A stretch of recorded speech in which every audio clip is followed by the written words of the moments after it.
Hello everyone, and thank you for joining us. I'm Bo McCaslin, Communications Director for DeQueen Public Schools and DQTV instructor for DeQueen High School. One of our goals when creating DQTV was to become a valuable resource for our Leopard family, our community, and our neighbors.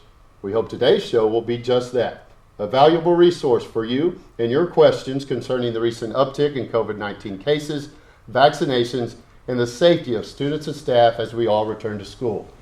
We know that all of the information and coverage of COVID-19 can be overwhelming, but we want to give our local community an opportunity to hear from local trusted sources who all have one goal in common, and that's taking care of the residents of Sevier County and our neighboring counties. Joining me today are four healthcare professionals who a lot of you will recognize and who have been leading the fight against COVID-19 here locally. Before we begin, there have been changes in CDC guidance regarding safe practices for those who are vaccinated. We have all been vaccinated. We are spaced out according to CDC guidelines, and no one has been showing symptoms. We'll dive deeper into that new guidance a little later, but first I want to thank you all for joining us. And to start off, I just want to go around the room. We'll start with you, Dr. Lofton. Introduce yourself and explain your roles in the local healthcare community. Yeah, my name is Jason Lofton. I'm a family physician, and I'm the Sevier County Health Officer. Randy Walker, local family practice physician. I'm Cheryl Byrd. I'm a community health nurse specialist with the Arkansas Department of Health, and I work primarily with community and the schools, bringing public health awareness. I'm Melinda Pounds. I'm a registered nurse, and I'm also the nursing supervisor for the DQueen Public Schools. Thank you all again for joining us. We really appreciate you giving us time and being here. I want to start off by sharing some sobering information that our State Secretary of Health, Dr. Romero, shared yesterday. Since August 1st, nearly 19% of all COVID cases are in children under 18. Half of that 19% are in children under 12. Those numbers are a dramatic increase from what we saw at this time last year. We'll start with you, Dr. Lofton and Dr. Walker. Can you guys just explain to us what's going on with the Delta variant, how things have changed? Yeah, so with the Delta variant, it's new for this area. We weren't seeing anything up until probably the last month. Right. Yeah. And we're seeing people that are younger get sicker, and people are actually having some different symptoms. A lot of GI symptoms. So whereas say it was almost all upper respiratory with our original COVID, we're starting to see different stuff, but primarily a lot of like somebody might have a cough and nausea, vomiting, and diarrhea. We wouldn't normally think of COVID, but we're seeing that.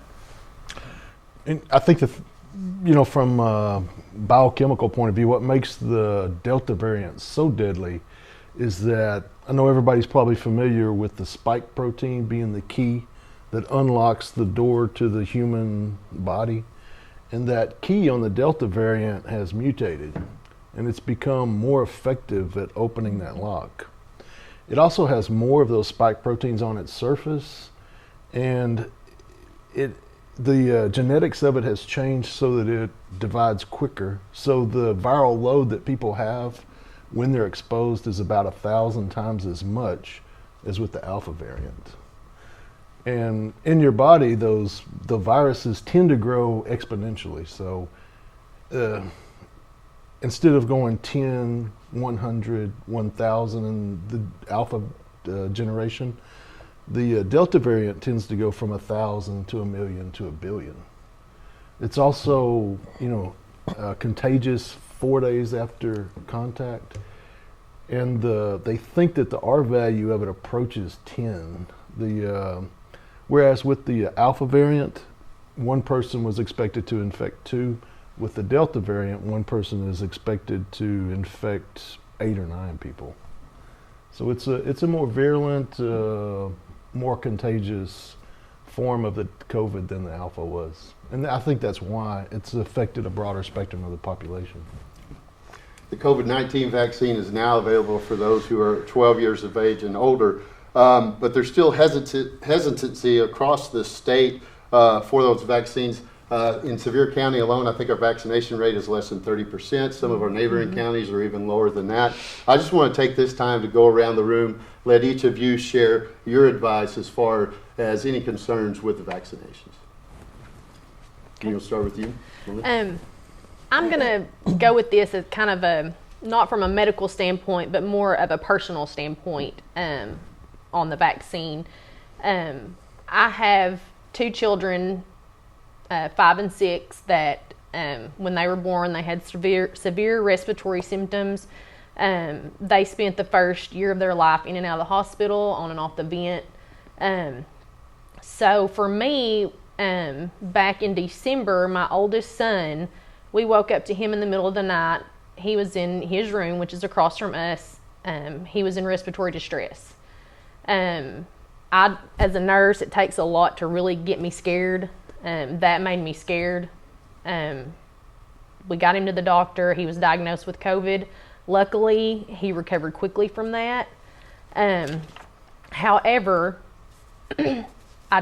I do not want him to have to go through that again. I don't want my other son, who they still have respiratory problems. So they're too young to get the vaccine. So I wanted to do for them and other children, I wanted to be able to protect them as much as I possibly could. So that's why I choose to take the vaccine. That's why I think the vaccine is important for not only kids like mine, but for, all kids. So.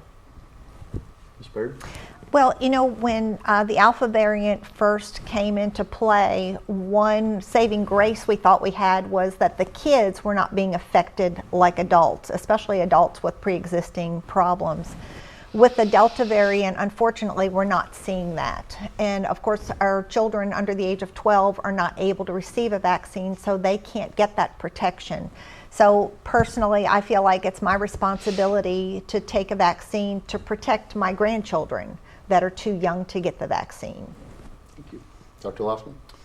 I'm an advocate for vaccines, and people ask me sometimes for particular health reasons, should they not get it? And I say there's really not much of a reason to not get the vaccine.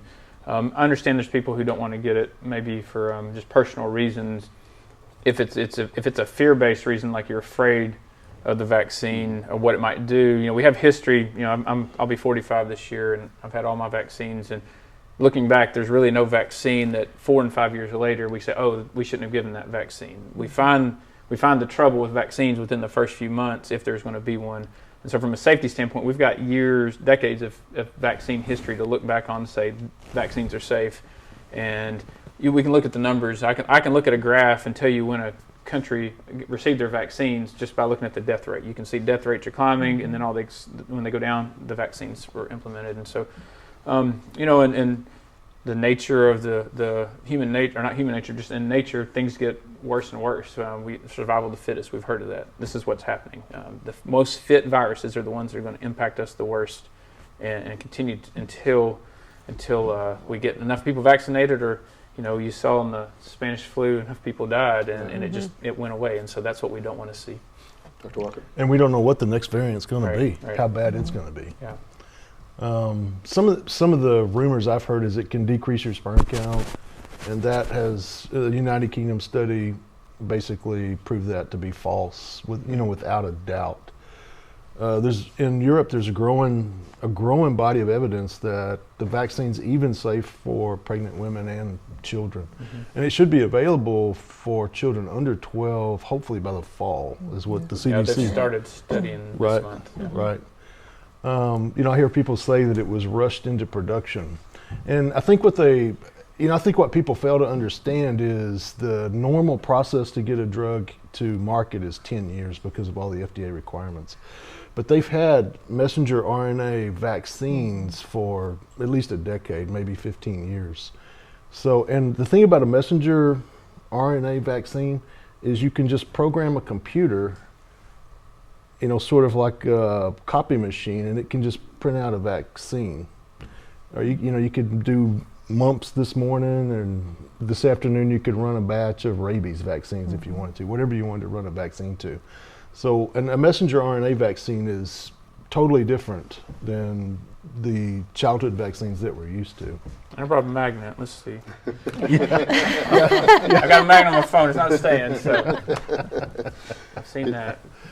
One great advantage we have here at the Queen is we have our leopard care clinic, which has the Pfizer vaccine on site. That gives us the ability to provide vaccines for our students as well as our staff right here on campus, but we have many residents in rural areas who may not have easy access to the vaccines. Where can residents find access to vaccines, and is there anything being done to provide easier access to it? Every county has a local health unit, and they have access to COVID testing. They also have access to vaccines. They have all 3 vaccines, Moderna, Pfizer, and Johnson & Johnson vaccines at each of the health units. I would suggest that they call ahead of time and make sure that they're available to either do the testing or to give them a vaccine, whichever they need. And if I know the health department is trying to be available to larger groups of people. So if there's an event that's going to be taking place and you need someone there to do a vaccine clinic, we can certainly arrange for that. Good deal. And vaccines have not been approved for children under 12, and we know parents are concerned. What if, for parents that do have kids that are under 12, what do they do this fall? What do they need to do to keep their kids safe? Start wearing a mask, and I'm going to recommend that. I mean, if you see me out and about in town and the clinic, I'm wearing a mask, and I've been vaccinated. And my kids, I've got 2 kids that are over 12 and over, and I've got 2 that are under 12. So I'm going to have them all wear masks, just because we are seeing the vaccinated people still get infected. But the best thing to do is wear a mask. That works. I've seen stuff online, people saying the mask don't work. We didn't see hardly, I think I had 1 case of the flu last year. I know y'all didn't have very many. Yeah. And it's because we had masks on, and the masks were on before the flu entered the community, or really the state or the country, and it just kept it out. And so the masks work. Okay. Good deal. We asked several of our staff members and some of our parents to submit questions that they would like the panel to answer. I'm going to present some of those questions along with some of the questions that you guys have received from your patients. And the first question is a 2-for-1. How safe are the vaccines, and are they working against the Delta variant? We addressed some of that a little bit earlier. The vaccines are safe. Worldwide, there's been over 3.5 billion doses given, or approaching 4 billion actually. Is there going to be an occasional problem? Possibly, but like I tell people, there could be a person who's going to have, if we could predict the future, there might be there's somebody's having a stroke and a heart attack tomorrow. I mean, across the world, and if they get their vaccine today, it's real easy to blame the vaccine, but if we could predict the future, say, actually, no, they were already going to have that stroke or that heart attack.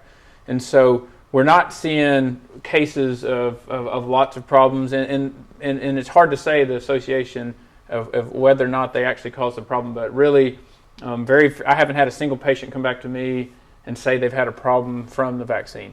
Dr. Walker, I don't know that y'all had. We've had no problems.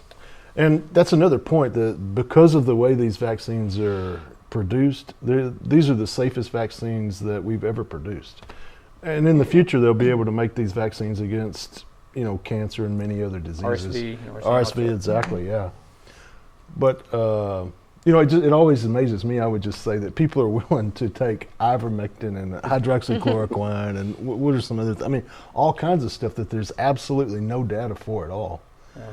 When this vaccine was given to 75,000 people, and there was essentially no adverse effects before it got emergency approval through the FDA. So it's just crazy how we view risk. And a lot of people, if you have an autoimmune problem, yes, you can take the vaccine. That's right. A big question. If people have egg allergies, yes, you can take the vaccine. There's no egg products used in the Moderna or the Pfizer vaccines. If you have allergies to other drugs, we're just not seeing anybody come back and say, oh, we can't give it to this particular group of people. So I recommend it for everybody. Thank you. Next question. If I have had antibodies in me, or if I have had COVID, do I need the vaccine? Yes. Yes. All right. You can get reinfected. I actually just saw, before we stepped in here, I was 5 minutes late because I had somebody show up that had COVID, who had COVID earlier this year. Usually those people are not as sick.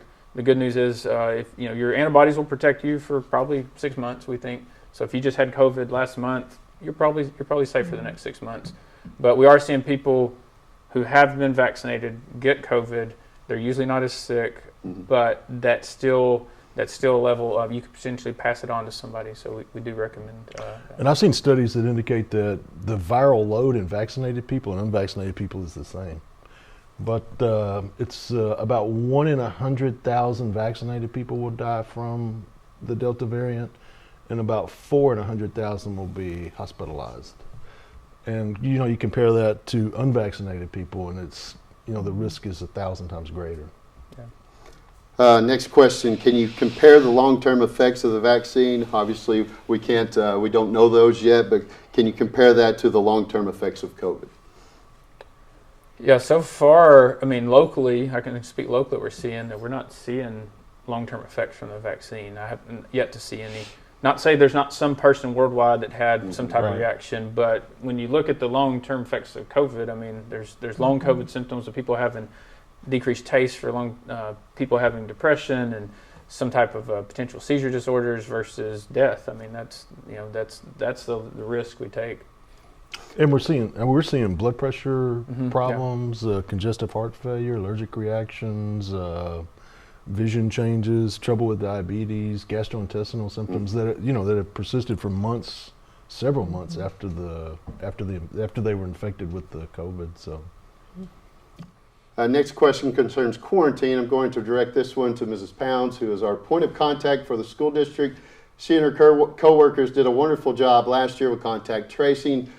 Will a vaccinated student or teacher have to go into quarantine if he or she does not wear a mask indoors and has exposure in class? And what if that vaccination person is wearing a mask? I guess you can go into some of the new guidance. According to the Arkansas Department of Health is who we take our guidance from. They state that no, if you come into contact in a classroom setting with a positive case of COVID and the student or the staff has been fully vaccinated, which is 2 weeks post your second shot, correct? And you are not showing symptoms, you do not have to quarantine. So. Thank you. There's been a lot of misinformation across the country regarding COVID and vaccines. You addressed a few of those earlier. Any more of those myths or rumors or misinformation you'd like to address before we go? I just like to remind people that there's everyday Joes working in these labs and these hospitals around the country, and if there was some scheme going on that was trying to fool us all, that there would be people out there, not just one person, but multiple people out there saying, hey, these people are lying. They'd have video, they'd have evidence. Sure, there are some videos out there that I've seen that look real, and but I don't know who that doctor is. That person with the white coat, or is it a nurse? Is it a doctor? So be careful who you get your truth from. Make sure you've got trusted people locally. I'm not the smartest doctor on the planet, but I got doctors that I talk to that are, and I tell my patients that, hey, I've got a classmate who's over a vaccine research program at a major university. I can trust him. If you trust me, then trust that information. All right. To conclude, I want to give the panel a chance to address anything that they have not covered and also share what they believe are the most important steps we can all take to safely navigate another challenging school year. Ms. Pounds, just your message to the students and parents that are coming. First off, I want to start off by saying that I think our staff done an amazing job last year of keeping our students safe. So saying that to say this year we'll take the same steps as we did last year. We're going to social distance as much as possible.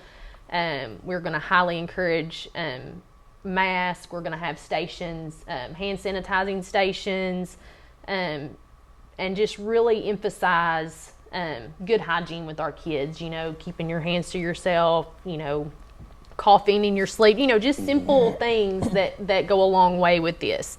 But again, our staff done an amazing job last year, so I don't see any difference this year. I think we'll rise up and do an amazing job this year too. Good deal. Ms. Byrd?